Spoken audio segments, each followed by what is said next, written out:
என்ன நடக்குது? அநேகருடைய அன்பு தானே. அந்த அநேகர் யார்?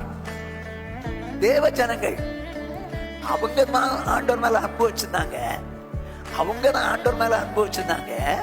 இந்த அக்கிரமம் ஜாஸ்தியாகிறத பார்த்து, ஏப்பா இப்படிலாம் நடக்குது, அப்போ நம்ம இப்படிலாம் பண்ணா ஒன்றும் தப்பு இல்லை அப்படின்னு சொல்லி, இந்த அக்கிரமத்தின் நிமித்தமாக இதெல்லாம் ஒன்றும் பாவம் இல்லப்பா, இதெல்லாம் ஒன்றும் பாவம் இல்லைன்னு சொல்லி தேவன் மேல வைத்த அன்பு தணிந்து போகும், தணிந்து போகும். ஜனங்களுடைய பொல்லாத வழிகளிலிருந்து திருப்புறது தான் இன்னைக்கு தீர்க்க தரிசனம். எப்படி தெரியுமா? கர்த்தர் உன்னை ஆசீர்வதிக்கிறேன் என்றார், உன் வீட்டுக்குள்ள பிரச்சனை மாறுதுன்றார், உன் கண்ணீரை துடைக்கிறார். துடைக்கட்டும் இல்லைன்னு சொல்லல. எங்க தீர்க்க தரிசனம்னா வசனம் சொல்லி ஜனத்தை பாவத்திலிருந்து விடுதலையாக்கி தேவன் பக்கம் திருப்புறதாங்க ஒரிஜினல் தீர்க்க தரிசி. இந்த பாவமான உலகத்துல வாழ்றோம். இந்த பாவமான உலகத்துல வாழும்போது பாவம் செய்வோமானால் அப்படிப்பட்ட ஜீவன் உள்ளவர்களும் செத்து போயிடுவாங்க.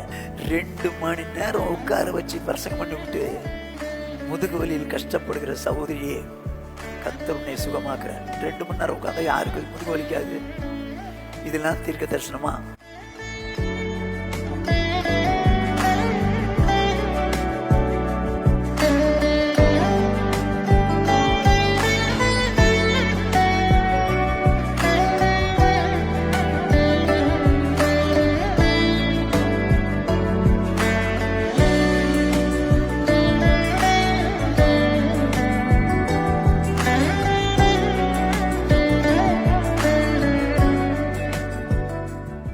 எங்களை நேசிக்கிற எங்கள் மகா பரிசுத்தமுள்ள எங்கள் பரலோக பிதாவே, உம்முடைய பரிசுத்தமுள்ள நாமத்தை வாழ்த்தி ஸ்தோத்திரிக்கிறோம்.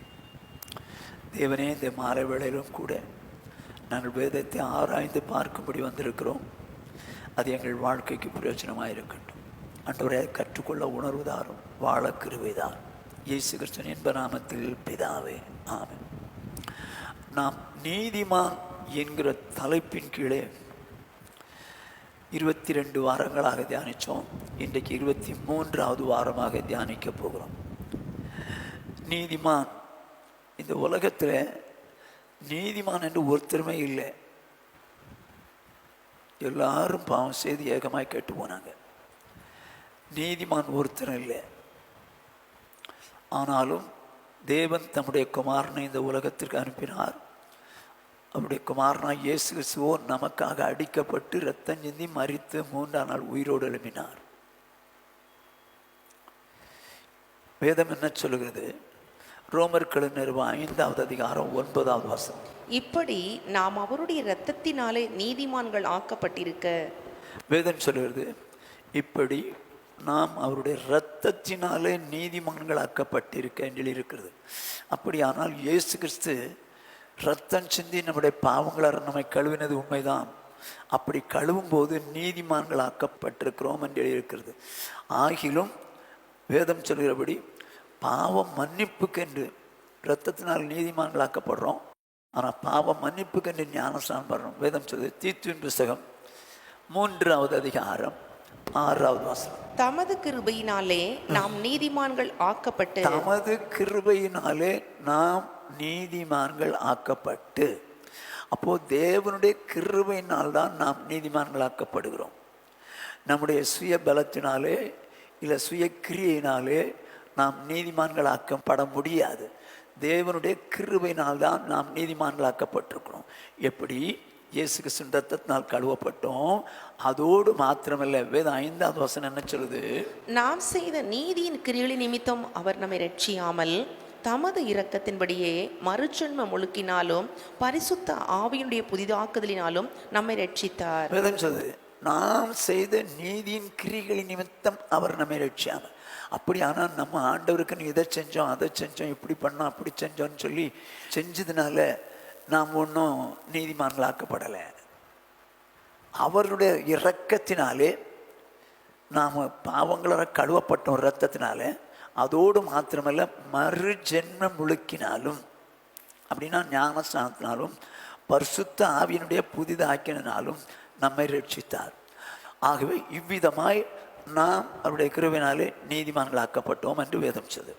ஆகவே பாவம் மன்னிக்கப்படும்படி இரத்தத்தினால் கழுவப்படணும், ஞானஸ்நானம் எடுக்கணும், பரிசுத்தம் பெறணும். இந்த அனுபவம் பெறும்போது நாம் நீதிமான்கள் ஆக்கப்படுகிறோம் என்று சொல்லி வேதம் சொல்லுகிறது.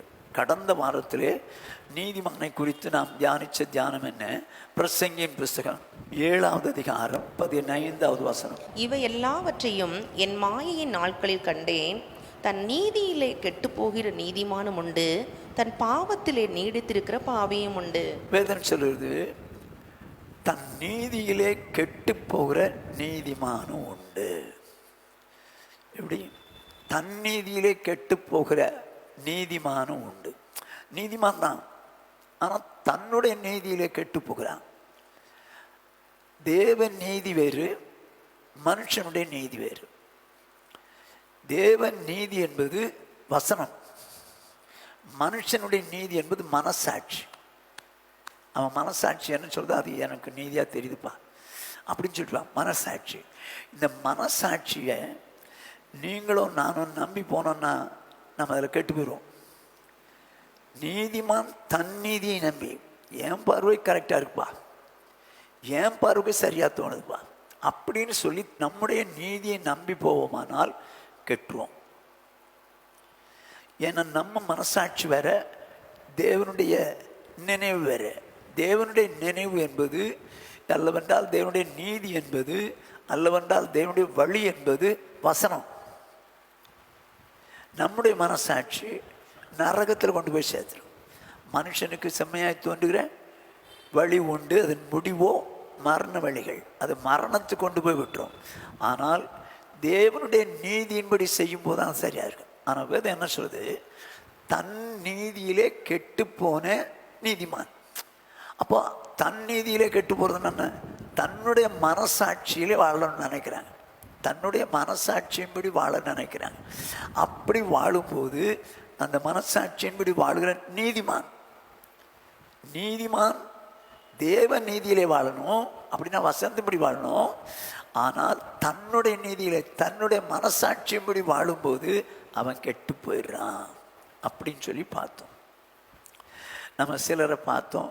1 ஆகான், 2 சாலமோன், 3 யெரொபெயாம், 4 அனனியா சப்பிராள். ஆக 4 பேரை பார்த்தோம். அவங்கெல்லாம் நீதிமான்கள். ஆனால் தங்களுடைய சுய நீதியிலே அவர்கள் கெட்டு போய்விட்டார்கள். அவங்கள மாற்றவே முடியல. அருமையானவர்களே, நீங்களும் நானும் தேவனுடைய பிள்ளைகள், நீதிமான்கள். ஆனால் நம்முடைய நீதியை நம்பி வாழ விரும்பணுமானா நம்ம வாழ்க்கை கெட்டு போயிடும், நம்ம முடிவு வித்தியாசமாக போயிடும். ஆகையினால சுய நீதியை நம்பி வாழவே கூடாது. நமக்கு நீதியெல்லாம் வேத வசனம் தான். வசனத்தின்படியே வாழும். என்ன சொன்னாலும் சரி, வசனத்தின்படி வாழும். ஓகே, இந்த நாளில் நாம் நீதிமன்ற தலைப்பின்களை என்ன தியானிக்கலாம் பார்ப்போம். நீதிமொழிகளின் புஸ்தகம் 10வது அதிகாரம் 16வது வசனம். நீதிமானுடைய பிரயாசம் ஜீவனையும், துன்மார்க்கனுடைய விளைவோ பாவத்தையும் பிறப்பிக்கும். வேதம் சொல்லுகிறது, நீதிமானுடைய பிரயாசம் ஜீவனையும், துன்மார்க்கனுடைய விளைவோ பாவத்தையும் பிறப்பிக்கும். நீதிமானுடைய பிரயாசம் ஜீவனை பிறப்பிக்கும். நீதிமானுடைய பிரயாசம் ஜீவனை பிறப்பிக்கும். இந்த உலகத்தில் எல்லாருமே பாவம் செஞ்சிட்டாங்க. வேதம் இயேசு தான் சொன்னார். யோவான் எழுதின சுவிசேஷம் 10வது அதிகாரம் 10வது வசனம். திருடன் திருடவும் கொல்லவும் அழிக்கவும் வருகிறானே அன்றி வேறொன்றுக்கும் வரான். சரி, நானோ அவைகளுக்கு ஜீவன் உண்டாயிருக்கவும் அது பரிபூரணப்படவும் வந்தேன். சரி, இயேசு தான் சொல்றாரு, திருடன் அப்படின்னா சாத்தான். அவன் திருடவும் வர்றான், சமாதானம் தர்றான், ஆத்மாவுக்கு கொண்டுடுறான், கடைசியில் அழிச்சிடுறான். அதுக்கு தான் வந்திருக்கிறான். ஆனால் நானும் அவைகளுக்கு ஜீவன் உண்டாயிருக்கவும் அது பரிபூரணப்படவும் வந்தேன் என்று சொல்லுகிறார். அப்படின்னா இந்த உலகத்தில் எல்லாருமே பாவம் செய்து செத்து போயிட்டாங்க. ஜீவன் கொடுக்கணும்னா அப்போ ஜீவன் இல்லாதவங்களுக்கு தான் அவர் கொடுக்கணும். ஜீவன் இல்லாதவங்களுக்கு தான் கொடுக்கணும். அப்போ யாருக்கு ஜீவன் இல்லை? யாருக்கு? செத்து போனவங்களுக்கு இல்லை. அப்படியானால் எபேசியர்கள் நிருபம் 2வது அதிகாரம் 1 வசனம். அக்கிரமங்களினாலும் பாவங்களினாலும் மரித்தவர்களாய் இருந்த உங்களை உயிர்ப்பித்தார். ஓஹோ, அக்கிரமங்களினாலும் பாவங்களினாலும் மரித்தவர்கள். அப்போ யார் யார் அக்கிரமம் செஞ்சாங்க, பாவம் செஞ்சாங்களோ அவங்க செத்தவங்க தான். உலகத்துல பாவம் செய்யாத யாருமே கிடையாது, எல்லாருமே பாவம் செஞ்சிட்டோம். அப்ப எல்லாருமே செத்தவங்க தான். ஆனா இப்ப அவர் எதுக்கு வந்தார்? ஜீவன் கொடுக்க வந்தார், லைஃப் கொடுக்க வந்தார்.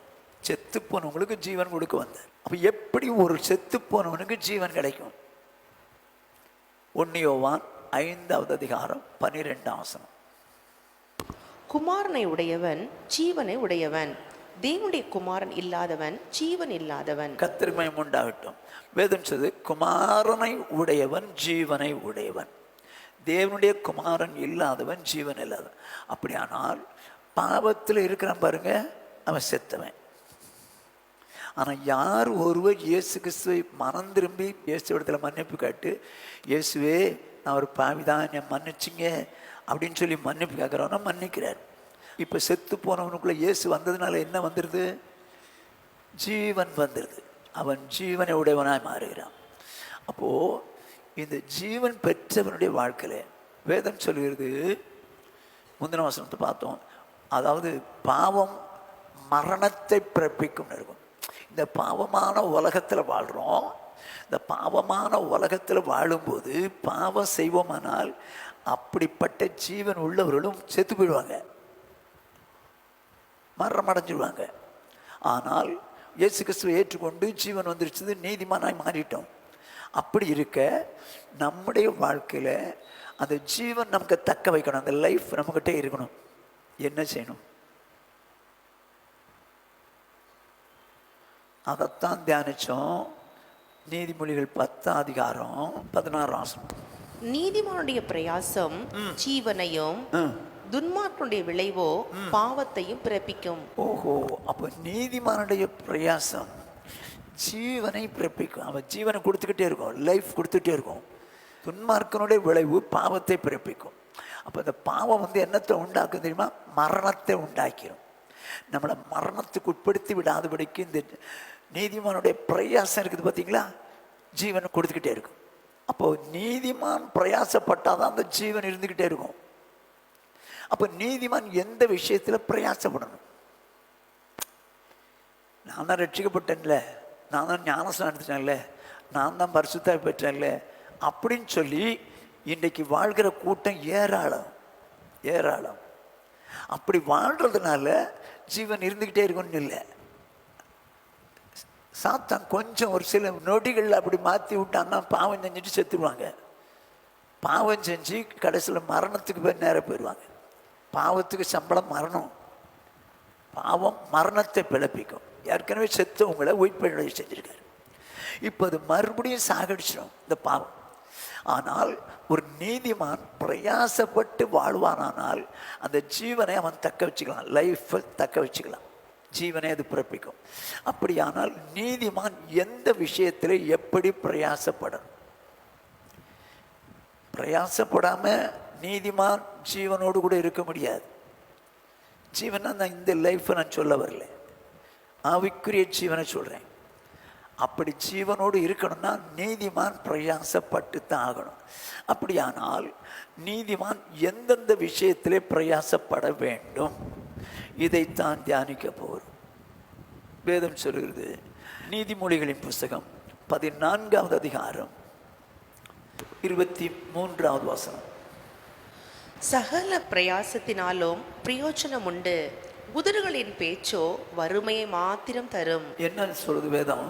சகல பிரயாசத்தினாலும் பிரயோஜனம் உண்டு. யார் எந்த விதத்தில் பிரயாசப்பட்டாலும், யார் எந்த விதத்தில் பிரயாசப்பட்டாலும் பிரயோஜனம் இருக்கும். ஒருத்தன் படிப்பில் பிரயாசப்படணும்னு நினச்சான்னா அதில் அவனுக்கு என்ன உண்டு? பிரயோஜனம் இருக்கும், படிப்பில் வெற்றி அடைவான். ஒருவன் நல்ல ஒரு வேலை கிடைக்கணும்னு சொல்லி அதுக்காக பிரயாசப்பட்டு ஆர்வத்தோடு கூட காரியங்களை செய்வான்னா அவனுடைய பிரயாசத்தினால் பிரயோஜனம் இருக்கும், அவன் ஒரு நல்ல வேலையில் செஞ்சுடுவான். நம்ம எப்படினாலும் இந்த கடனை அடைச்சிடணும் அப்படிங்கிற பிரயாசப்பட்டு அவன் ஒரு செயல்படுறான்னா, எதையாவது வேலை செஞ்சாவது அதை செஞ்சாவது பிரயாசப்படுறதுனால உள்ள பிரயோஜனம் வந்துட்டு அவன் கடனை அடைச்சிடுவான். ஆகையினால வேதங்க சகல பிரயாசத்தினாலும் பிரயோஜனம் உண்டு. இப்போ யார் என்ன பிரயாசப்பட்டாலும் சரி பிரயோஜனம் இருக்கும். ஆனால் நம்ம நீதிமான்கள் நம்ம என்ன பிரயாசப்படணும்? அதுக்கு முன்னால் என்ன ஒன்று சொல்கிறேன். உதாரணத்துக்கு 2 தீமோத்தேயு 2வது அதிகாரம் 6வது வசனம். பிரயாசப்பட்டு பயிரிடுகிறவன் பலனில் முந்தி பங்கடைய வேண்டும். பார்த்தீங்களா? பிரயாசப்பட்டு பயிரிடுறான். அவன் பயிரிட வேண்டிய நாளில் கேரள சைடில் பிரயாசப்பட்டு பயிரிடுறான். அப்படி பயிரிடும்போது பலனில் முந்தி பங்கடைவான். மற்றவங்களை விட இவன் பலனில் அதிகமாக பங்கடைவான். ஏன்னா பிரயாசப்பட்ட பிரயாசத்துக்கு அவனுக்கு வரும். சில படிக்க மாட்டான், நானும் பாஸ் பண்ணிடுவேன் நிற்பான். அவன் எப்படி பாஸ் பண்ணுவான்? இல்லைன்னா பார்டர் மார்க்கில் பாஸ் பண்ணுவான். அவன் பிரயாசப்பட்டு படிப்பானால் சகல பிரயாசத்தினாலும் பிரயோஜனம் உண்டு. பிரயாசப்பட்டு படிப்பானால் அதனால் அவன் நல்ல மார்க் எடுத்து பாஸ் பண்ணுவான். இங்கே பிரயாசப்பட்டு பயிரிட்டால் பலனில் முந்தி பங்கடைவான். ஓகே, இப்போ நீதிமான் பிரயாசத்தினால என்ன கிடைக்குமா? ஜீவன் கிடைக்கும். அப்படியானால் ஜீவன் பெற்றுக்கொள்ளத்தக்கதான அளவுக்கு நீதிமான் எந்த விதத்திலே பிரயாசப்படணும்? எந்த விதத்திலே பிரயாசப்படும்?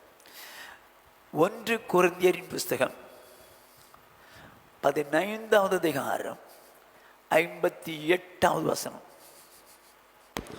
ஆகையால் எனக்கு பிரியமான சகோதரரே, கர்த்தருக்குள் நீங்கள் படுகிற பிரயாசம் விருதாவா இராதென்று அறிந்து நீங்கள் உறுதிப்பட்டவர்களாயும் அசையாதவர்களாயும் கர்த்தருடைய கிரியையிலே எப்பொழுதும் பெருகிறவர்களாயும் இருப்பீர்களாக. வேதம் சொல்லுகிறது பாருங்க, எனக்கு பிரியமான சகோதரரே, கர்த்தருக்குள் நீங்கள் படுகிற பிரயாசம் விருதாவா இராது என்று. அப்போ சபையை பார்த்து பவுல் சொல்லுகிறார், எனக்கு பிரியமான சகோதரரே, நீங்கள் கர்த்தருக்குள் படுகிற பிரயாசம். நீங்க வேலையில் பிரயாசப்படலாம்,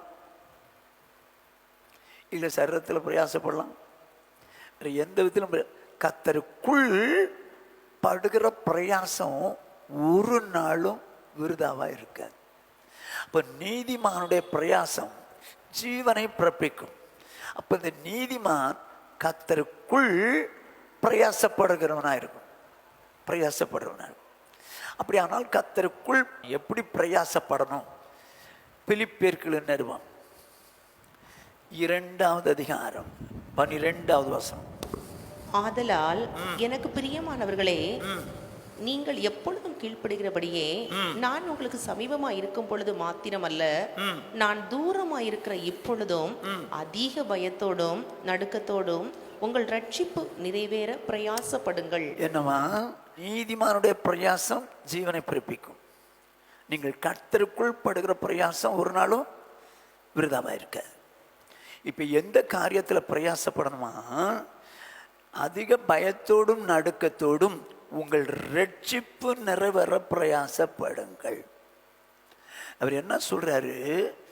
நீங்கள் எப்பொழுதும் கீழ்ப்படுகிறபடியே, நான் உங்களுக்கு சமயமாய் மாத்திரம் இருக்கும்போதல்ல, தூரமாக இருக்கும், எப்பொழுதும் கீழ்ப்படுறீங்க. எது கீழ்ப்படுறாங்க? எதுக்கு கீழ்ப்படிஞ்சனால ரட்சிப்பு நிறைவேறுது? வசனங்களுக்கு கீழ்ப்படிய ரட்சிப்பு நிறைவேற பிரயாசப்பட முடியும்.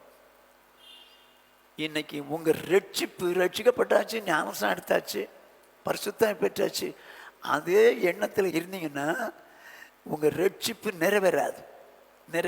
நீதிமான் பிரயாசப்பட்டாதான் ஜீவன் கிடைக்கும். இப்போ ரட்சிப்பு நிறைவேறணும்னு சொன்னா நீங்க பிரயாசப்படணுமா? என்ன பிரயாசப்படுறது? எப்படி பிரயாசப்படுது?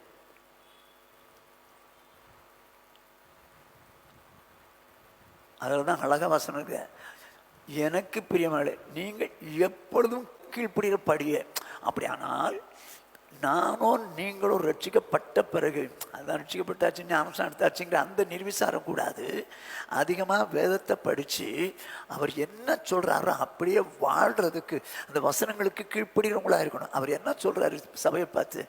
நான் பக்கத்தில் இருக்கும்போது கீழ்ப்படுவீங்கப்பா, நான் தூரமாக இருக்கும்போதும் கீழ்ப்படிஞ்சுங்க. நிறைய பேர் ஊழியக்காரரை பார்த்தோன்னே ரைட்டு நம்ம அப்படிதான் அப்படின்வாங்க.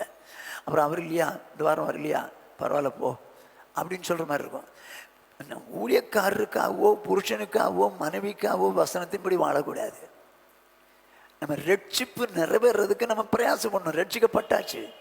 ஆண்டவராக இயேசு சொன்னார், அதாவது இயேசு கிறிஸ்து வருகைக்கு முன் அடையாளங்களில் ஒன்று நிறையா சொன்னார். அதில் ஒன்று என்னன்னா, வாசிப்போம். மத்தேயு எழுதின சுவிசேஷம், மத்தேயு எழுதின சுவிசேஷம் 24வது அதிகாரம் 11வது 12வது 13வது வசனங்கள். அநேக கள்ள தீர்க்கதரிசிகளும் எழும்பி அநேகரை வஞ்சிப்பார்கள். அக்கிரமம் மிகுதி ஆவதினால் அநேகருடைய அன்பு தணிந்து போம். முடிவு பரியந்தம் நிலைநிற்பவனே ரட்சிக்கப்படுவான். கர்த்தருக்கு மகிமை உண்டாகட்டும். உங்கள் ரட்சிப்பு நிறைவேற பிரயாசப்படுங்கள். அப்ப இந்த முடிவு பரியந்தம் நாம் நிலைத்திருந்தால்தான், கிறிஸ்துவுக்குள் நிலைத்திருந்தால்தான் நாம் இயேசு கிறிஸ்துவினுடைய வருகையிலே ரட்சிக்கப்படுவோம்.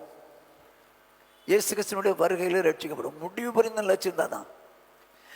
கொஞ்சம் தூரம் ஓடினேன், இவ்வளவு நாள் ஆண்டவருக்காக வாழ்ந்துட்டேன், இப்போ அப்படி வாழ முடியல, வேஸ்ட் வேஸ்ட். அதில் என்ன சொல்றாரு இயேசு கிறிஸ்து? அழகா சொல்றாரு. 11ஆம் வசனம். அநேக கள்ள தீர்க்கதரிசிகளும் எழும்பி அநேகரை வஞ்சிப்பார்கள். இப்போ வேதம் சொல்லுது கடைசி நாட்களிலே என்னென்ன நடக்குங்கிறதுக்கு சொல்றாரு. இப்போ ரட்சிக்கப்பட்டவங்களை அநேக கள்ள தீர்க்கதரிசிகள் எழும்பி அநேகரை வஞ்சிப்பார்கள். இந்த கள்ள தீர்க்க தரிசனங்களுக்கு தங்கள் செவியை சாய்த்து போயிடுவாங்க. நிறைய தீர்க்கதரிசிகளை எழுப்பியிருக்கிறான் சாத்தான். ஏன்? தெரிந்து கொள்ளப்பட்டவர்கள் வஞ்சிக்கப்படணும், தெரிந்து கொள்ளப்பட்டவர்கள் வஞ்சிக்கப்படணும். முடிவுறிந்த நீங்க நிலைச்சிருக்க கூடாது. ஆகையினால உங்களை வஞ்சிக்கணும். இன்னைக்கு நிறைய கள்ள தீர்க்கதரிசிகள் தோன்றிருக்காங்க. ஒரிஜினல் தீர்க்கதரிசியா கள்ள தீர்க்கதரிசியா எப்படி கண்டுபிடிக்கலாம்? எங்க ஒரிஜினல் தீர்க்கதரிசி வசனத்தை சொல்லி ஜெயவன் பக்கம் திருப்பாங்க. கள்ள தீர்க்கதரிசி தன் மனசாட்சியை சொல்லி ஜனங்களுக்கு சொல்லிக் கொடுப்பான். என் ஒரிஜினல் தீர்க்கதரிசி சொல்றேன் பாருங்க. எரேமியா தீர்க்கதரிசன புஸ்தகம் 23வது அதிகாரம் 22வது வசனம். அவர்கள் என் ஆலோசனைகளில் நிலைத்திருந்தார்களே ஆகில். அவர்கள் யாரு? தீர்க்கதரிசி என்று சொல்லக்கூடியவர்கள். அவர்கள் என் ஆலோசனையில் நிலைத்திருந்தார்களே ஆனால் அப்பொழுது அவர்கள் என் வார்த்தைகளை ஜனங்களுக்கு தெரிவித்து அவர்களை தங்கள் பொல்லாத வழிகளையும் தங்கள் செய்கைகளின் பொல்லாப்பையும் விட்டு திருப்புவார்கள். இவங்க தாங்க ஒரிஜினல் தீர்க்கதரிசி. இவங்க தாங்க ஒரிஜினல் தீர்க்கதரிசி. எப்படி? ஜனங்களுடைய பொல்லாத வழிகளிலிருந்து திருப்புறது தான். இன்னைக்கு தீர்க்க தரிசனம் எப்படி தெரியுமா? கர்த்தர் உன்னை ஆசீர்வதிக்கிறேன் என்றார், உன் வீட்டுக்குள்ள பிரச்சனை மாறுதுன்றார், உன் கண்ணீரை துடைக்கிறார். துடைக்கட்டும், இல்லைன்னு சொல்லல. எங்க தீர்க்க தரிசனம்னா வசனம் சொல்லி ஜனத்தை பாவத்திலிருந்து விடுதலையாக்கி தேவன் பக்கம் திருப்புறதாங்க ஒரிஜினல் தீர்க்க தரிசி. நான் சொல்லல, ஆண்டவரே சொல்றார். அவர்கள் இதுக்கு முன்னால் நீங்கள் பார்த்தீங்கன்னா அந்த தீர்க்கதரிசி என்னெல்லாம் பண்ணுவான்னு முன்னால் போட்டுருக்குது. ஆகையினால்தான் சொன்னார், அவர்கள் நான் சொல்லாத இருந்தும் ஓடுறாங்க, நான் சொல்லாத இருந்தும் சொல்கிறாங்க, அவங்க மனசு ஏவுதலெல்லாம் சொல்லி விட்டுறாங்க, அவங்களெல்லாம் நம்பாதீங்க அப்படின்னு சொல்லிட்டு தான் சொல்லுவார். அவர்கள் என் ஆலோசனையில் நிலைத்திருந்தார்களே ஆனால் அப்பொழுது அவர்கள் என் வார்த்தைகளை ஜனங்களுக்கு சொல்லி அவர்களை தங்கள் பொல்லாத வழிகளை விட்டு திருப்புவார்கள். இவன் தான் ஒரிஜினல் தீர்க்கதரிசிங்க. அப்படின்னா தீர்க்கதரிசனம் சொல்லணும்னா நீ இப்படி இருக்கிற, இந்த வசனம் இப்படி சொல்லுது, நீ இப்படி செய்யாத, இப்படி பண்ணாத அப்படின்னு சொல்லி திருத்துறான் பாருங்க, ஆண்டவர்கிட்ட திருப்புறான் பாருங்க, இவன் தாங்க ஒரிஜினல் தீர்க்கதரிசி. இன்னைக்கு தீர்க்க தரிசனங்கிறது எப்படின்னா, கர்த்தர் இந்த கலர் புடவை கட்டியிருக்கிற சௌரியை பார்த்து கர்த்தர் சொல்லுகிறார் அப்படின்னு சொல்லி தீர்க்கதரிசனம் சொல்றாங்க. இல்லை, ஆயிரக்கணக்கில் ஜனங்கள் இருக்கிறாங்க. அப்படிப்பட்ட ஜனங்களுக்கு மத்தியிலே பீட்டர் உன்னைத்தான் கர்த்தர் சுகமாக்குறேன் என்று சொல்கிறார். ஏங்க, இதெல்லாம் நீங்கள் வந்துட்டு ஒரு டாம்போக்கில் அடிக்கலாம். வாலிப வயசில் ரட்சிக்கப்பட்ட புதுசில் ஒரு சாத்தாங்குளங்கிற ஊரில் 2 சீனியர் பாஸ்டர்ஸ் சீனியர் பாஸ்டர்ஸ், நான் வாலிபன் அப்போ, 2 பேரும் ஒரு மீட்டிங் நடத்துகிறாங்க. சுவிசேஷ கூட்டம். என்னை கூட்டிகிட்டு போனவர், என்னை கத்தருக்குள் நடத்தினவர் கூட்டிகிட்டு போய் இந்த மீட்டிங்கில் கலக்க வச்சார். முடிஞ்ச உடனே அப்படிலாம் பேசிக்கிட்டு இருந்தோம். அவங்க 2 பேரும் அங்கே படுத்துருக்காங்க, நானும் இப்படி ஓரத்தில் நாங்கள் எல்லாம் படுத்துருக்குறோம். அப்போ அவங்க பேசுகிறாங்க, இன்றைக்கெல்லாம் என்ன தீர்க்கதரிசனம் சொல்கிறானுங்க, அந்த காலத்தில் உள்ள தீர்க்கதரிசனம் சொல்கிறாரு, என்ன தீர்க்கதரிசனம் சொல்கிறானுங்க. 2 மணி நேரம் உட்கார வச்சு பிரசங்கம் பண்ணி விட்டு, முதுகு வலியில் கஷ்டப்படுகிற சகோதரியே கர்த்தர் உன்னை சுகமாக்குறார். 2 மணி நேரம் உட்காந்து யாருக்கு முதுகு வலிக்காது? இதெல்லாம் தீர்க்க தரிசனமா அப்படின்னு அவங்க 2 பேருக்குள்ளே பேசிக்கிறாங்க. சொல்லிட்டு அடுத்தாப்புல இதில் நீரிழிவு வியாதியினால் கஷ்டப்படுகிற பலர் உண்டு. கையை வைத்துங்க. இந்த காலத்தில் நீரிழிவு வியாதி இல்லாதவன், சுகர் இல்லாதவன் யார் இருக்கான்? நிறைய பேர் கை வைத்துவான். அந்த ஜனங்களுக்கு வசனங்களை சொல்லி தேவன் பட்சத்தில் இதெல்லாம் தீர்க்க தரிசனமே கிடையாதுங்க, தங்கள் பட்சத்தில் சேர்க்கிறாங்க. அவங்க சொன்ன தீர்க்க தரிசனம் ஒன்று நடந்து போச்சுன்னா, ஓ அவர் சொன்னது நடந்து போச்சுங்க, இனிமே அவர் என்ன சொன்னாலும் கேட்பாங்க. ஐயோ பிரதர்ஸ் சிஸ்டர்ஸ், தயவுசெய்து நாளும் கொஞ்சிங்க, இந்த மாயமான தீர்க்க தரிசனத்தை நம்பி ஏமாந்துடாதீங்க. எவனோ சொல்லி சரிதான், உங்கள் வீட்டில் நடந்தது உண்மைதான், அவன் சொல்லி நடந்தது உண்மைதான், ஆனாலும் அவனை பின்பற்றாதீங்க. ஏன் அப்படி சொல்கிறேன் அப்படின்னா, இயேசுவே சொல்லுவார், மத்தேயு எழுதின சுவிசேஷம் 7வது அதிகாரம் 21வது வசனத்திலிருந்து வாசிக்கலாம்.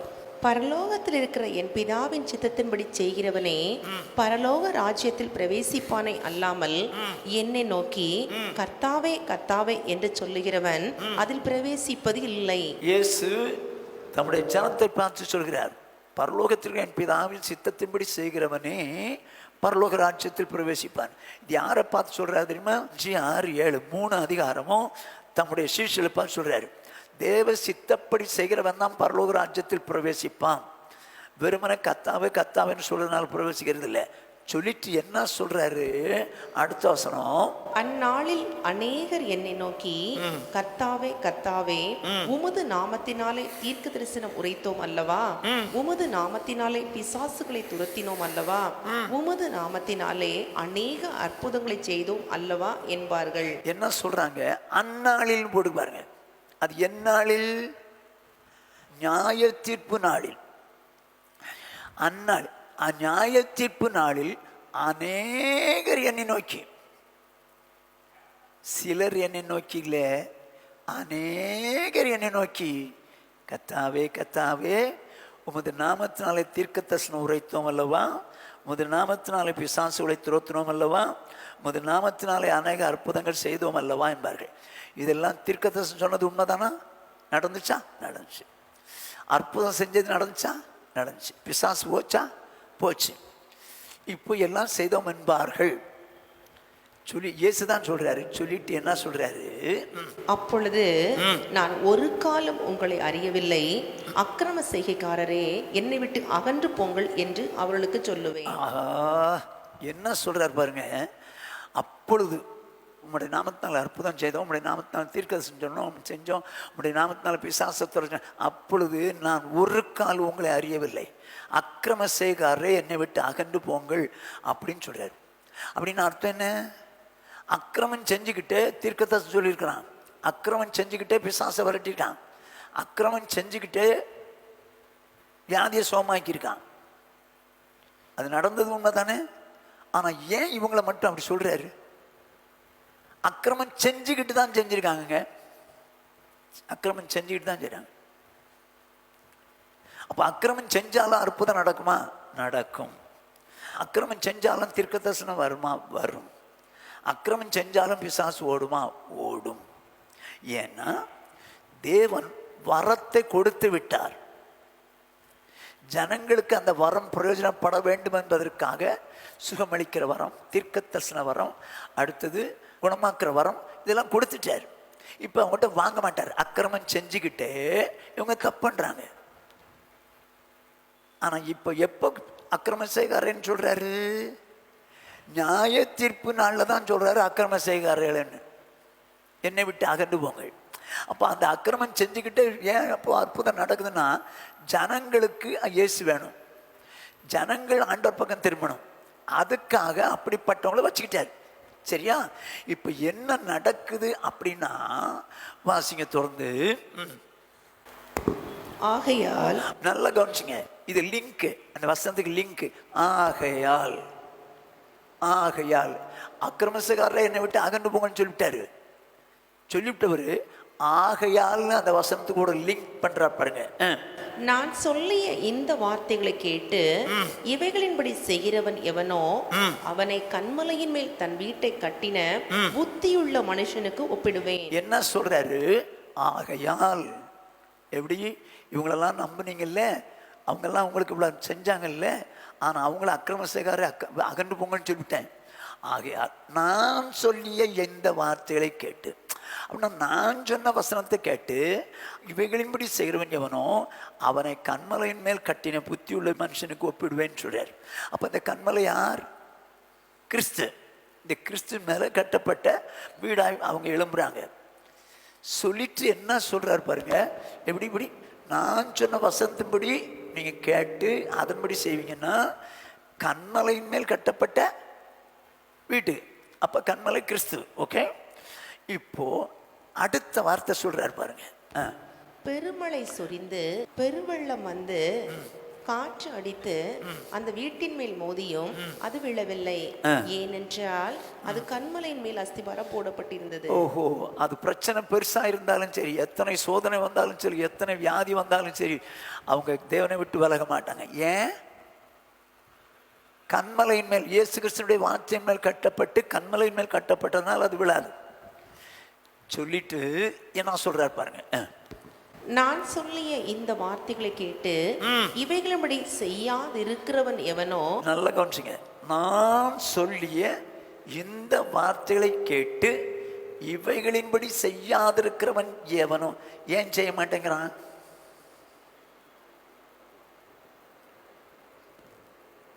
ஏன் செய்ய மாட்டேங்கிறான் பாருங்க. அவன் தன் வீட்டை மணலின் மேல் கட்டின புத்தி இல்லாத மனுஷனுக்கு ஒப்பிடப்படுவான். அது யாருங்க? கண்மலையின் மேல கட்டுறான், அது கிறிஸ்து. மணலின் மேல் கட்டுறவனா இருக்கிறான் யாரு? வார்த்தை கேட்டு செய்ய மாட்டான், அதன்படி செய்ய மாட்டான். மணல் மேல கட்டுறானா? மணல்ங்கிறது யாரு? ஆதாம மண்ணுனால சிருஷ்டித்தார். அப்போ மனுஷன் மண்ணு. அவர் வந்த பிறகுதாங்க எங்கள் வீட்டில் தீர்க்கதரிசி சொல்லி நாங்கள் விடுதலை ஆனோம்.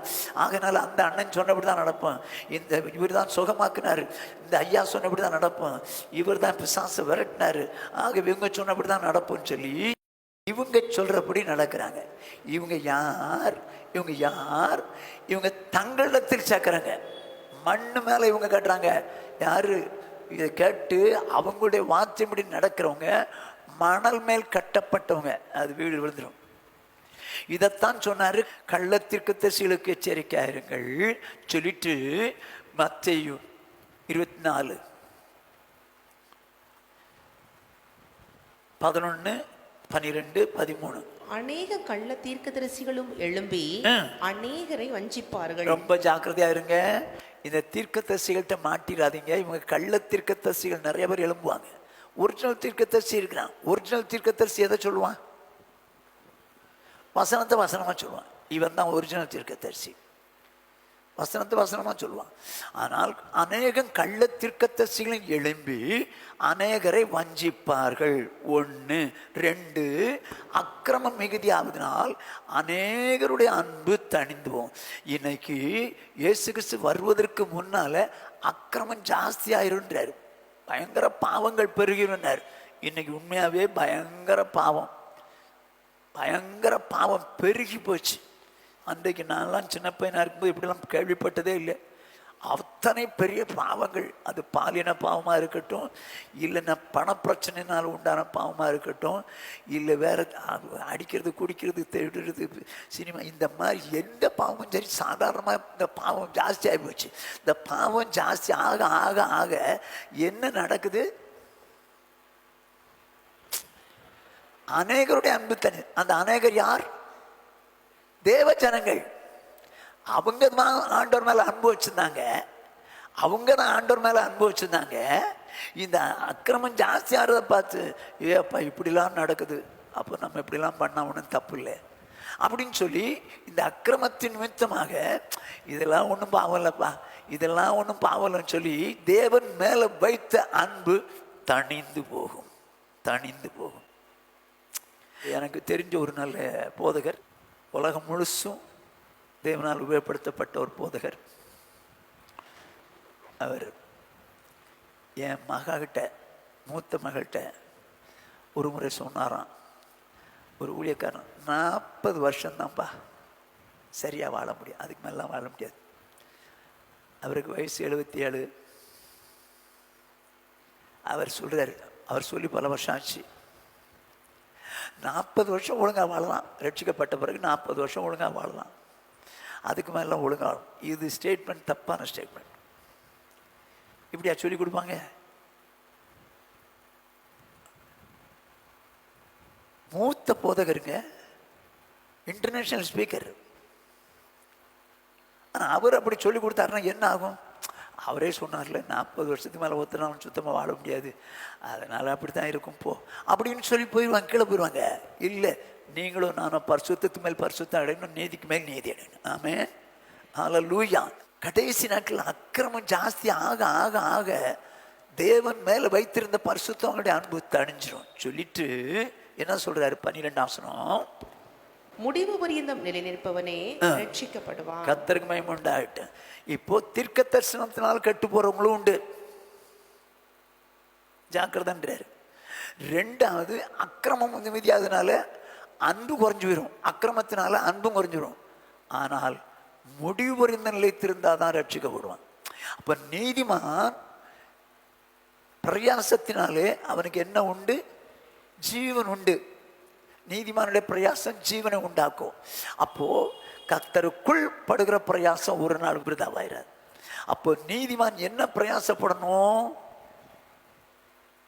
முதல்ல அதிக பயத்தோடும் நடுக்கத்தோடும் ரட்சிப்பு நிறைவேற பிரயாசப்படணும். அப்படியான எந்த சூழ்நிலையிலும் தீர்க்கதரிசிகளாலோ இல்லை பாவமான காரியங்களாலோ நம்ம விழுந்து விடக்கூடாது. அதே நேரத்தில் நம்முடைய வாழ்க்கையில பரிசுத்தம் மேலே பரிசுத்தம் அடையணும். நீங்கள் நான் சமயமாக இருக்கும்போது மாத்திரமல்ல, தூரமாக இருக்கும்போது நீங்கள் கீழ்ப்படியணுன்றார். அப்படியான வசனங்களுக்கு கீழ்ப்படிஞ்சு கீழ்ப்படிஞ்சு கீழ்ப்படிஞ்சு கீழ்ப்படிஞ்சு நம்ம ரட்சிப்பு நிறைவேற பிரயாசப்படும். ஃபர்ஸ்ட் பாயிண்ட், நீதிமானுடைய பிரயாசத்தினாலே ஜீவன் உண்டு. அப்போ முதல்ல நீதிமான் எதற்காக பிரயாசப்படணும்? அதிக பயத்தோடு நடுக்கத்தோடும் ரட்சிப்பு நிறைவேறுவதற்கு பிரயாசப்படணும். அப்படின்னா வசனத்தை கேட்டு கேட்டு வாழ்ந்து வாழ்ந்து வாழ்ந்து ரட்சிப்பை எப்படியாவது நிறைவேற்றணுங்கிறத பிரயாசப்படணும். 2வதாக லூக்கா எழுதின சுவிசேஷம் 13வது அதிகாரம் 24வது வசனம். இடுக்கமான வாசல் வழியாய் உட்பிரவேசிக்க பிரயாசப்படுங்கள். என்ன சொல்றாரு? இடுக்கமான வாசல் வழியாய் உட்பிரவேசிக்க பிரயாசப்படுங்கள். அநேகர் உட்பிரவேசிக்க வகை தேடினாலும் அவர்களாலே கூடாமற் போகும் என்று உங்களுக்கு சொல்லுகிறேன். ஆடே, இப்ப எங்க பிரவேசிக்க பிரயாசப்படணுமா? இடுக்கமான வாசல் வழியாய் உட்பிரவேசிக்க பிரயாசப்படுங்கள். அநேகர் உட்பிரவேசிக்க வகை தேடினாலும் அவர்களால் கூடாமல் போகும். இப்போ இடுக்கமான வாசல் எங்க கொண்டு போய் சேர்க்கும்? வாசிங்க மத்தேயு எழுதின சுவிசேஷம் 7ஆம் அதிகாரம். மத்தேயு 7ஆம் அதிகாரம் 13வது 14வது வசனம். இடுக்கமான வாசல் வழியாய் உட்பிரவேசியுங்கள். இடுக்கமான வாசல் வழியாய் உட்பிரவேசியுங்கள். கேட்டுக்கு போகிற வாசல் விரிவும் வழி விசாலமுமாய் இருக்கிறது. ஓஹோ, இடுக்கமான வாசல் வழியாய் உட்பிரவேசிக்க பிரயாசப்படுங்கள். கேட்டுக்கு போகிற வாசல் விரிவும் வழி விசாலமா இருக்கிறது. அதன் வழியாய் பிரவேசிக்கிறவர்கள் அநேகர். ஓஹோ, கேட்டுக்கு போற வாசல் விரிவும் விசாலமா இருக்குது. அது வழியா போறவங்க நிறைய பேர். அது நரகத்துக்கு போற வழி, அது விசாலமா இருக்கும், போயிடும். ஆனா இடுக்கமான வாசல் வழியாய் பிரவேசிங்கள். சரிதானே? அப்போ அந்த வாசல் யாரு? இயேசு தான். நானே வாசல்னாரு. நான் தான் வாசல். அந்த வாசல் வழியா உட்பிரவேசிக்கணும் சொல்லிட்டு 14, ஜீவனுக்கு போகிற வாசல் இடுக்கமும் வழி நெருக்கமுமா இருக்கிறது, அதை கண்டுபிடிக்கிறவர்கள் சிலர். ஆஹா, என்ன சொல்றாரு? ஜீவனுக்கு போகிற வாசல், ஜீவனுக்கு போகிற வாசல் இடுக்கமும் வழி நெருக்கமா இருக்கிறது, அதை கண்டுபிடிக்கிறவன் சிலர். அது என்ன? இடுக்கமான வாசல், வழி நெருக்கமா இருக்குது, அதை கண்டுபிடிக்கிறவங்க கொஞ்சம் பேர். இடுக்கமான வாசல் சொன்னா இயேசுவின் வழியா போனா தான் அதுக்கு போய் சேர முடியும். இடுக்கமான வாசல். ஆனா வழி நெருக்கமா இருக்குதான், வழி நெருக்கமா இருக்குதான், அதை கண்டுபிடிக்கிறவங்க சிலர் தான். அப்போ நெருக்கமான வழி எது? அப்போஸ்தலர் நடபடிகளின் புஸ்தகம்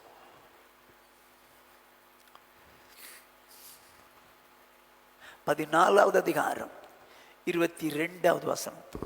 சீஷருடைய மனதை திடப்படுத்தி விசுவாசத்திலே நிலைத்திருக்கும்படி அவர்களுக்கு புத்தி சொல்லி, நாம் அநேக உபத்திரவங்களின் வழியாய் தேவனுடைய ராஜ்யத்தில் பிரவேசிக்க வேண்டும் என்று சொன்னார்கள். ஓஹோ, என்னவா? எந்த வழி அது? இடுக்கமான வாசல்.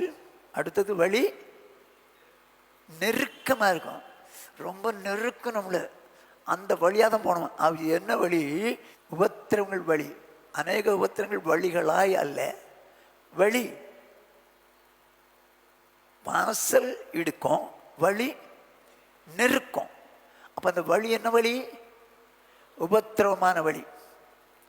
உபத்திரவமான வழி. உபத்திரம் வந்த உடனே நிறைய பேர் ஓடிடுவாங்க.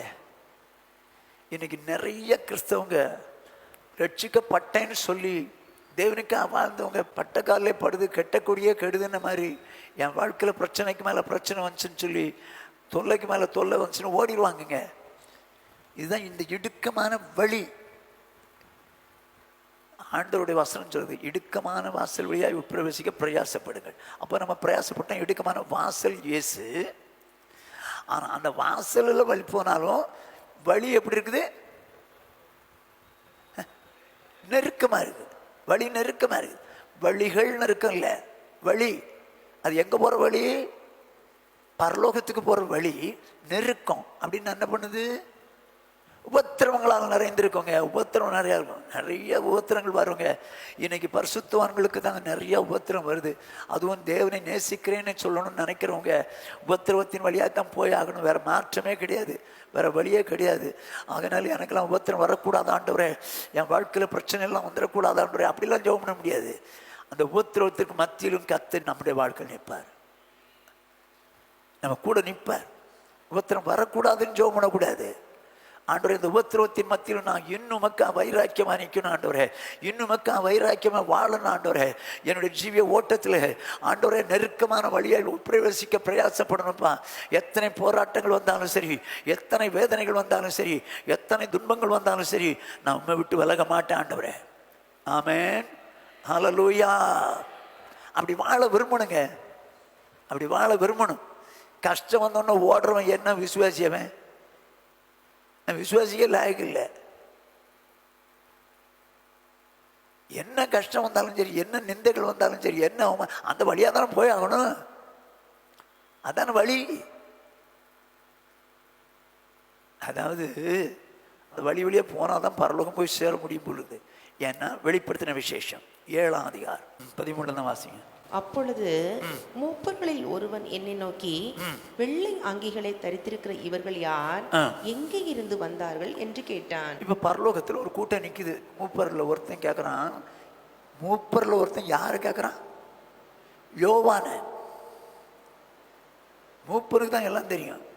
ஆனா யோவான கிட்ட மூப்பர் கேட்கிறாரு. ஒருவன் என்னை நோக்கி, இந்த வெள்ளை அங்கி தரித்திருக்கிற இவர்கள் யார், எங்க இருந்து வந்தார்கள்னு கேட்கிறான். அதற்கு நான், ஆண்டவனே, அது உமக்கே தெரியும் என்றேன். அதானே, இவங்க பரலோகத்தில் இருக்கிற மூப்பர்கள், அவங்களுக்கு தான் தெரியும். இந்த பூமியில இருக்கிற யோவானை பிடிச்சி வச்சு இந்த வெள்ளை அங்கி தரிச்சிருக்கோம் யாருன்னு கேட்டா அவனுக்கு என்ன தெரியும்? எனக்கெல்லாம் ஒன்றும் தெரியாது, உங்களுக்கு தான் தெரியும்ட்டான். அப்பொழுது அவன், இவர்கள் மிகுந்த உபத்திரத்திலிருந்து வந்தவர்கள். மிகுந்த உபத்திரவத்திலிருந்து வந்தவர்கள். நல்லா கொஞ்சம் அந்த அவங்களுடைய குவாலிஃபிகேஷன் என்னன்னு பாருங்க. வெள்ளை அங்கி தரித்து குருத்தோலை பிடித்து தேவனுக்கு முன்பாக ஆர்ப்பரித்தார்களே, அவர்கள் யார்? அவர்கள் மிகுந்த உபத்திரவத்திலிருந்து வந்தவர்கள். இவர்கள் தங்கள் அங்கிகளை ஆட்டுக்குட்டியானுடைய இரத்தத்திலே தோய்த்து வெளுத்தவர்கள் ஆனபடியால் இவர்கள் தேவனுடைய சிங்காசனத்திற்கு முன்பாக இருந்து இரவும் பகலும் அவருடைய ஆலயத்திலே அவரை சேவிக்கிறார்கள். சிங்காசனத்தின் மேல் வீற்றிருக்கிறவர் இவர்களுக்குள்ளே வாசமாயிருப்பார். பின்னால் உள்ள வசனங்கள் எல்லாம் அவர்களுக்கு உரியவது. எப்படியா இந்த வெள்ளை அங்கி தரிச்சு குருத்தோலை பிடிச்சி நிற்கிறவங்க யாரு? மிகுந்த, அப்போ அந்த உபத்திரம் வழியா போயிருக்காங்கல்ல, ஒரு கூட்டம் போயிருக்குது. நான் என்ன சொல்றேன், அந்த கூட்டத்தில் நம்மளும் இருப்போம். வசனத்துக்காக உபத்திரம் வந்தாலும் நிற்போம், பரிசுத்த வாழ்க்கைக்காக உபத்திரம் வந்தாலும் நிற்போம், என்ன உபத்திரம் வந்தாலும் ஆண்டவருக்காக நிற்போம். ஆமென், ஹல்லேலூயா. இந்த தேவனுடைய பிள்ளைகள் என்று சொல்லக்கூடிய நானும் நீங்களும், நீதிமான்களாகிய நீங்களும் நானும், நம்முடைய பிரயாசத்தினால் நமக்கு என்ன உண்டு? ஜீவன் உண்டு. முதல்ல எதுக்காக பிரயாசம் பண்ணணும்? எப்படி பிரயாசம் பண்ணணும்? ரட்சிப்பு நிறைவேற பிரயாசம் பண்ணணும். ரெண்டாவது, இடுக்கமான வாசல் வழியாக பிரவேசிக்க வேண்டும். இது வாசல், இடுக்கமான வாசல், ஆனால் நெருக்கமான வழிகள் அல்ல, வழி. அந்த வழி உபத்திரவம். இந்த உபத்திரவங்கள் வழியாகி தான் பரலோகம் போய் ஆகணும். எனக்கு உபத்திரமே வேண்டாம் அப்படின்னு சொல்லி யாரும் கேட்க முடியாது. கேட்டாலும் அது வரத்தான் செய்யும். வந்தால் அந்த உபத்திரவத்தின் மத்தியிலும் கர்த்தருக்காக வைராக்கியம் வாழ்கிறவங்களா இருக்கணும். ஆமென், ஹல்லேலூயா. ரைட், சரி. இப்போ இடுக்கமான வாசல் வழியாக பிரவேசிக்க நம்ம என்ன பண்ணணும்? பிரயாசம் பண்ணணும். மூன்றாவதாக 1 கொரிந்தியர் 15வது அதிகாரம் 10வது வசனம். ஆகிலும் நான் இருக்கிறது தேவ கிருபையினால இருக்கிறேன், அவர் எனக்கு அருளிய கிருபை விருதாவா இருக்கவில்லை. அவர்கள் எல்லாரிலும் நான் அதிகமாய் பிரயாசப்பட்டேன், ஆகிலும் நான் அல்ல, என்னுடனே இருக்கிற தேவ கிருபையே அப்படி செய்தது. இப்போ பவுல் என்ன சொல்றாரு? நான் இருக்கிற தேவ கிருபையினால் இருக்கிறேன், அவர் எனக்கு அருளிய கிருபை விருதாவா இருக்கவில்லை. அவர்கள் எல்லாரிலும் நான் அதிகமாய் பிரயாசப்பட்டேன், ஆகிலும் நான் அல்ல, என்னுடனே இருக்கிற தேவ கிருபையே அப்படி செய்தது. அந்த கிருபையை நான் போக்கடிக்கலன்று என்னதான் செய்கிறாரா? அந்த கிருபையை வச்சு நான் அதிகமாக பிரயாசப்பட்டேன்றார். என்ன பிரயாசப்பட்டார்? சுவிசேஷம் சொல்றதுக்கு நான் அவங்க எல்லாரை விட அதிகமாக பிரயாசப்பட்டேன்றார். 12 அப்போஸ்தலர் உண்டு தான், இல்லைன்னு சொல்ல வரல. நான் அவங்கள விட அதிகமாக பிரயாசப்பட்டேன். அப்போது நீங்களும் நானும் சுவிசேஷம் அறிவிக்கிறதுல நம்ம பிரயாசப்படுறவங்களா இருக்கணுங்க. சுவிசேஷம் அறிவிக்கிறதுல பிரயாசப்படணும். நாம பிரயாசப்பட்டு சுவிசேஷம் அறிவிக்கணும். யாரை பார்த்தாலும் சுவிசேஷம் அறிவிக்கணும். யாராவது போனால், தெருவில் போனால் இவங்கெல்லாம் ரட்சிக்கப்படணுமாண்டவரே அப்படின்னு சொல்லி ஒரு பாரம் வரணுங்க. நமக்குள்ள ஒரு பாரம் வரணும். அந்த பாரம் வரும்போது தான் நம்ம பிரயாசப்படுறோம்னு அர்த்தம். இன்னைக்கு எத்தனை பேருக்கு சுவிசேஷம் சொல்கிறோம்? சுவிசேஷம் சொல்கிறதுல இன்ட்ரெஸ்டே இல்லையே. நான் முன்னாலும் ரொம்ப சுவிசேஷம் சொல்லுவேங்க, ஆனால் இப்போ எனக்கு வரமாட்டேங்குது. அது எப்படி? கொடுங்கள், அப்பொழுது உங்களுக்கு கொடுக்கும். நீங்கள் சொல்லுங்க பார்ப்போம். சுவிசேஷம் சொல்லிகிட்டே இருங்க, திரும்ப திரும்ப ஆண்டவர் நமக்கு வார்த்தை தந்துக்கிட்டே இருப்பார். முன்னால் சொல்லுவேன், இப்போ வரமாட்டேங்குதுன்னா அப்போ நீங்கள் எங்கேயோ இப்படி பிளாக் ஆகிட்டீங்க, நிறுத்திட்டீங்க. சுவிசேஷம் சொல்கிறது நமக்கு தளர்வடமாக வந்துக்கிட்டே இருக்கணுங்க. நம்ம சொல்ல சொல்ல சொல்ல சொல்ல தான் வருவோங்க. உலகத்தில் சொல்லுவாங்க, இறைக்கிற கிணறு சுரக்கும்னுவாங்க. நீங்கள் கொடுத்துக்கிட்டே இருந்தீங்கன்னா கர்த்தர் கொடுத்துக்கிட்டே இருப்பார் வார்த்தையை.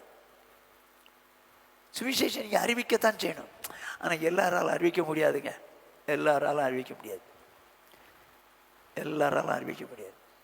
யாரால் அறிவிக்க முடியும்னு நீங்களா சொல்லுங்க பாப்போம்.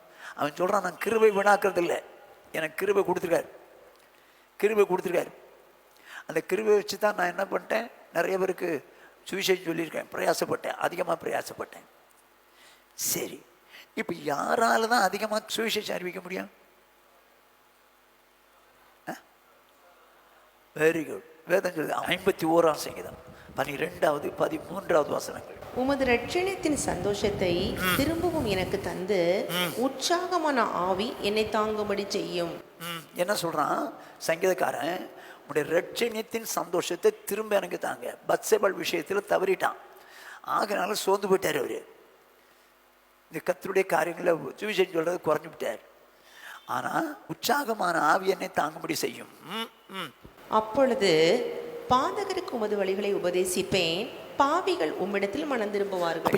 யாரால அதிகமா சுவிசேஷம் சொல்ல முடியும்னா யாருக்குள்ள உற்சாகத்தின் ஆவி இருக்குதோ, ரட்சண்யத்தின் சந்தோஷம், அந்த ரட்சிப்பின் சந்தோஷம் இருக்கணும். அதே நேரத்தில் என்னவும் இருக்கணும், உற்சாகத்தின் ஆவியாக இருக்கணும். அடுத்த ஆத்மாவை குறித்த ஒரு கர்சனை, ஒரு உற்சாகம் இவங்களுக்கு சொல்லணுமேங்கிற அந்த உற்சாகத்தின் ஆவி இருந்தால் தான் சொல்ல முடியுமே தவிர எல்லாராலும் சொல்ல முடியாதுங்க. எல்லாராலும் சொல்ல முடியாது.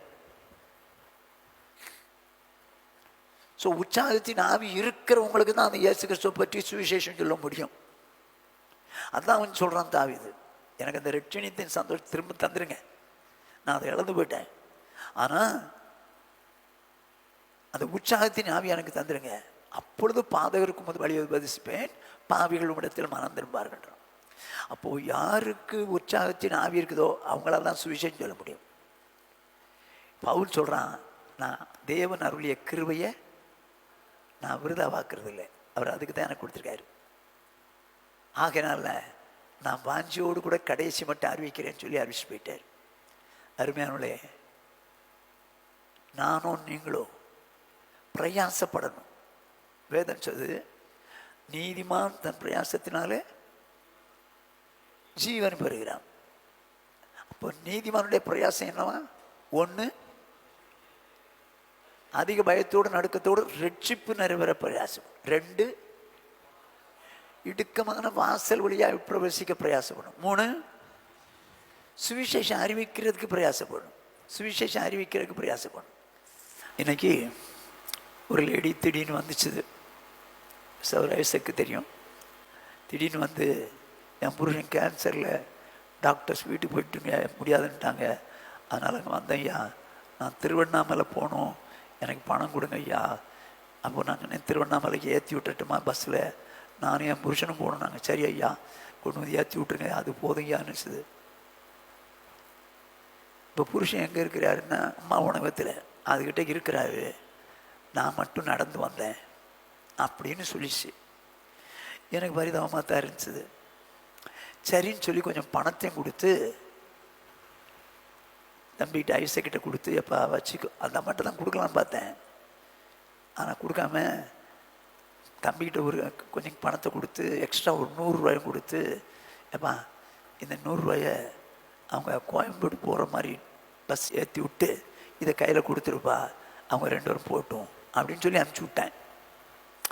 ஆனால் திடீர்னு சொல்லி எனக்கு ஒரு எண்ணம், அட்டாடா வந்த லேடிக்கு ஒரு சுவிசேஷம் சொல்லாமல் விட்டோமே, வந்த அந்த அம்மாவுக்கு ஒரு சுவிசேஷத்தை சொல்லாமல் விட்டுவிட்டோமேன்னு சொல்லி என் மனசு இடிச்சிச்சு. உடனே அவர் தம்பிக்கு ஃபோன் அடித்து, வா அந்த அம்மாட்ட கையில் கொடு, இந்த ஃபோனை கொடு அப்படின்னு. அந்த அம்மா ஃபோனை வாங்கிச்சு. என்ன ஐயான்னு சொல்லிச்சு, இந்த பாருங்க, பாவத்தினால இந்த உலகத்தில் நிம்மதி இல்லை, பாவத்தின் விடுதலை ஆகணும், அதுக்கு இயேசு தான் வழி, இயேசு பாவத்துக்காக ரத்தனார் மரித்தார்னு சொல்லி சொன்னேன். ஐயா நான் என் சாமியெல்லாம் விட்டுட்டேன் ஐயா, அந்த சாமியெல்லாம் எனக்கு இல்லையா, நான் இயேசு தான் தெய்வம்னு வணங்குறேன் ஐயா, அப்படி ஆக்க முடியாது அப்படின்னு சொல்லிவிச்சு. சரி நம்ம சுவிசேஷம் சொல்கிற வரைக்கும் கொஞ்சம் சொல்ல முடியும், என்னால் அந்த நேரத்துக்குள்ளே சொல்ல முடியும்னு சொல்லிவிட்டு சரி தம்பி நீ விட்டுரு அப்படின்னு விட்டுட்டேன். இவன் நேரம் அம்மா உணவகத்துக்கு போயிருக்கான். அங்கே அந்த அவர் இல்லை. என்னங்க இங்கே தானே சொன்னீங்க? இல்லை அங்கே எங்கே கரையாஞ்சாவிடிக்கிட்டேன், அப்புறம் குமணாஞ்சாவிடிங்குது. அப்போ தான் புரிஞ்சிச்சு, இந்த அம்மா ஏமாத்துகிற கேஸ், நம்மளை ஏமாத்துற, கையில் காசை கொடுத்து தான் வாங்கிட்டு போயிருக்கோம். நல்ல வேலை அந்த 100 ரூபாயோட போட்டுன்னு சொல்லிட்டு 100 ரூபாய் கொடுத்து போட்டு சொல்லுப்பா அப்படின்னு சொல்லிட்டு அந்த பணத்தை வாங்கிட்டு வர சொல்லிட்டேன். நான் எதுக்கு சொல்ல வரேன்னா, ஐயோ ஒரு சுவிசேஷம் சொல்ல முட்டாமே அப்படின்னு ஒரு எண்ணம் மனசில் வந்ததுனால தான் சொல்கிறேன்றேன். யாரை பார்த்தாலும் சொல்லிடணுங்கிற ஒரு ஆதங்கம் நமக்கு அவசியம். பெர்க்மேன் சொல்றதுல சொன்னார், ஒரு ரூமில் தங்கியிருந்தாராம். அடுத்த ரூமில் யாரோ ஒருத்தருந்தாங்களாம். அவரை போய் சுவிசேஷம் சொல்லுன்னு சொல்லி இவர் மனசில் ஆவியான போராடிட்டு இருந்தாரான். இந்த ராத்திரியில் எங்கே போய் சொல்கிறது அப்படின்னு விட்டுட்டாரான். அடுத்த நாள் அந்த ஆள் செத்து போயிட்டாரான், தற்கொலை பண்ணிக்கிட்டாரான். அப்போ தான் யோசித்தாரான், நம்ம ஆண்டவர் சொல்லியும் நம்ம செய்யாமல் போயிட்டோமே, நம்மால் இந்த ஆள் நரகத்துக்கு போயிட்டாரு அப்படின்னு சொல்லி ரொம்ப வருத்தப்பட்டேன்னு சொல்லி சொன்னார். நான் என்ன சொல்கிறேன்னா, நமக்கு யார் கிடைச்சாலும் இந்த வெறி நாய் இருக்கு பார்த்தீங்களா, யாரையும் சும்மா விடாது. சும்மா போகிறவங்க வர்றவங்க எல்லாரையும் கடிக்கும். அது மாதிரி நமக்கு யாராக பிடிச்சோன்னா வசனத்தை சொல்லிவிடணும், சுவிசேஷம் சொல்லிவிடணும். சுவிசேஷம் சொல்லி அடுத்தவங்க ரட்சிக்கப்படணும்னு நம்ம பிரயாசப்படுறவங்களா இருக்கும். அவன் என்ன சொல்கிறான், நான் அதிகமாய் பிரயாசப்பட்டேன். என்ன பிரயாசப்பட்டார்? சுவிசேஷம் அறிவிக்க பிரயாசப்பட்டார். அப்போ நீங்களும் நானும், நீதிமான்களாகிய நீங்களும் நானும் சுவிசேஷம் அறிவிக்கிறதுல பிரயாசப்படும். மூணாவது, கடைசியாக நாலாவது ஒன்று சொல்லி முடிக்கிறேன், வாசிப்போம். அடுத்தாப்புல என்ன பிரயாசம்? எபிரேயர்கள் நிறுவம் 6வது அதிகாரம் 10ஆம் வசனம். ஏனென்றால் உங்கள் கிரியையையும் நீங்கள் பரிசுத்தவான்களுக்கு ஊழியம் செய்ததினாலும் செய்து வருகிறதினாலும் தமது நாமத்திற்காக காண்பித்த அன்புள்ள பிரயாசத்தையும் மறந்து விடுகிறதற்கு தேவன் அநீதி உள்ளவர் அல்லவே. என்ன சொல்லுங்க? தமது நாமத்திற்காக. இப்ப ஆண்டவர் நாமத்தின் நிமித்தம் காண்பித்த அன்புள்ள பிரயாசம் யாரு காண்பிச்சிருக்காங்க? பரிசுத்தவான்களுக்கு ஊழியம் செய்து வருகிறதுனால். அது என்ன அர்த்தம்? என்ன? பரிசுத்தவான்களுக்கு உதவி செய்து வருகிறதுனால தமது நாமத்திற்காக காண்பித்த அன்புள்ள பிரயாசத்தை மறந்து போறதுக்கு அவர் அநீதி உள்ள தேவன். அப்போ பரிசுத்தவான்களுக்கு நானும் நீங்களும் சந்தர்ப்பம் கிடைக்கும் போது உதவி செய்யறவங்களா இருக்கணும், நன்மையானதை செய்யறவங்களா இருக்கணும். ஊழியர்களாக இருக்கட்டும், அவங்களுக்கு நம்ம சந்தர்ப்பம் கிடைக்கும் போது சாப்பாடு கொடுக்கலாம், வஸ்திரம் கொடுக்கலாம், எந்த வேணாலும் செய்யலாம். இப்போ இயேசு சொல்றாரு, வாசிங்க மத்தேயு சுவிசேஷம் 10வது அதிகாரம் 42ஆம் வசனம். சீஷன் என்னும் நாமத்து நிமித்தம் இந்த சிறியரில் ஒருவனுக்கு ஒரு கலசம் தண்ணீர் மாத்திரம் குடிக்க கொடுக்கிறவனோ தன் பலனை அடையாமற் போவான் என்று மெய்யாகவே உங்களுக்கு சொல்லுகிறேன். இப்போ சீஷன்னா இயேசு ஊழியக்காரன். நாமத்தின் இந்த சிறியரில் ஒருவனுக்கு ஒரு கலசம் தண்ணீர் மாத்திரம் குடிக்க கொடுக்கிறவனும் அதன் தன் பலனை அடையாமல் போவதில்லை. அப்படின்னா வந்திருக்கிற ஊழியக்காரங்களுக்கு நம்மால் முடிஞ்சதை நம்ம செய்யும் போது அவருக்கு செய்கிறோன்னு அர்த்தம். அவருடைய அன்பின் பிரயாசத்தை மறந்து போறதற்கு நான் அநீதி உள்ள தேவன் அல்ல. நீங்க என்னுடைய நாமத்தின் தான் நான் உங்களுக்கு சொன்னீங்க, அந்த பிரயாசத்தை மறந்து போறதுக்கு நான் அநீதி உள்ள தேவன் கிடையாது. இப்போ இப்படிலாம் கொடுக்குறாங்க ஆண்டவருடைய ஊழியக்காரனுக்கு, இப்படியெல்லாம் செய்கிறாங்க. சாப்பாடு கொடுக்குறாங்க, சட்டை கொடுக்குறாங்க, வியாதியாக இருந்தால் பார்க்க வர்றாங்க, எல்லாம் செய்கிறாங்க. இப்போ நடக்கிறத பாருங்களேன். சீஷன் நாமத்தின் சிறியன் கொடுக்குறார். மத்தேயு சுவிசேஷம் 25வது அதிகாரம் 40ஆம் வசனம். அதற்கு ராஜா பிரதித்திரமாக, மிகவும் சிறியவராகிய என் சகோதரரான இவர்களில் ஒருவனுக்கு நீங்கள் எதை செய்தீர்களோ அதை எனக்கே செய்தீர்கள் என்று மெய்யாகவே உங்களுக்கு சொல்லுகிறேன் என்பார். அதற்கு ராஜா, ராஜாங்கிறது யாரு? இயேசு. பிரதித்திரமா, மிகவும் சிறியராகிய. இந்த சிறியர் யாரு? ஊழியக்காரர். சிறியராகிய என் சகோதரரான இவர்களில் ஒருவனுக்கு, நல்ல கொஞ்சங்க, சிறியர் ஊழியக்கார், என் சகோதரர் ஒருவனுக்கு. கவனமாக காட்டுங்க. இன்னைக்கு நிறைய பேர் என்ன நினைக்கிறாங்கன்னா, சிறியர்களுக்கு சின்ன பிள்ளைகளுக்கு செய்யறதுன்றாங்க, இல்லைன்னா ஏழைகளுக்கு செய்யறதுன்றாங்க, இல்லைன்னா பிச்சைக்காரங்களுக்கு செய்யறதுன்றாங்க. அதெல்லாம் இல்லை, அதெல்லாம் தனி பலன் உண்டு. ஆனால் இங்கே சொல்றது சிறியராகிய என் சகோதரர். இந்த சிறியர் யாரை சொன்னாரு? மத்தேயு 10:42 சீஷன் நாமத்தின் இந்த சிறியர். அப்போ சீஷர்களை தான் சொல்றாரு சிறியர்னு சொல்லி. அதுக்கு முன்னால் பார்த்தீங்கன்னா தீர்க்கதரிசி நாமத்தின் நிமித்தம் இருக்கும், நீதிமான் நாமத்தின் நிமித்தம் இருக்கும். ஆனால் சிறியர் மட்டும் சீஷர்னு சொல்றாரு. ஆக இவங்களுக்கு நாம் என்ன செய்கிறோமோ அந்த பிரயாசத்தை தேவன் அங்கீகரிக்கிறாருங்க. இவங்களுக்கு நம்ம செய்கிற பிரயாசத்தை தேவன் அங்கீகரிக்கிறார். எப்படி? கடைசியில் வலது பக்கத்தில் நிற்கிறவங்கள பார்த்து நீங்கள் எனக்கு செஞ்சீங்க, அது எனக்கே செஞ்சீங்க என்று சொல்லி மெய்யாவே சொல்கிறேன்னு சொல்லிட்டு பரலோகத்துக்குள்ளே அனுப்புகிறார். அது பரிசுத்தவான்களுக்கு செய்கிறதை தேவன் மறந்து போகிறதற்கு அநீதி உள்ள தேவன் இல்லை. பரிசுத்தவான்களுக்கு பிரயாசப்படுகிற பிரயாசத்தை மறந்து போகிறதுக்கு அநீதி உள்ள தேவன் இல்லை. ஒரே ஒரு வசனம் சொல்லி முடிக்கிற பாருங்க. ரோமர்கள் நிறுவம் பவுல் சொல்றார், ரோமர் 16:6, எங்களுக்காக மிகவும் பிரயாசப்பட்ட மரியாளை வாழ்த்துங்கள். யாரு? எங்களுக்காக பிரயாசப்பட்ட மரியாளை வாழ்.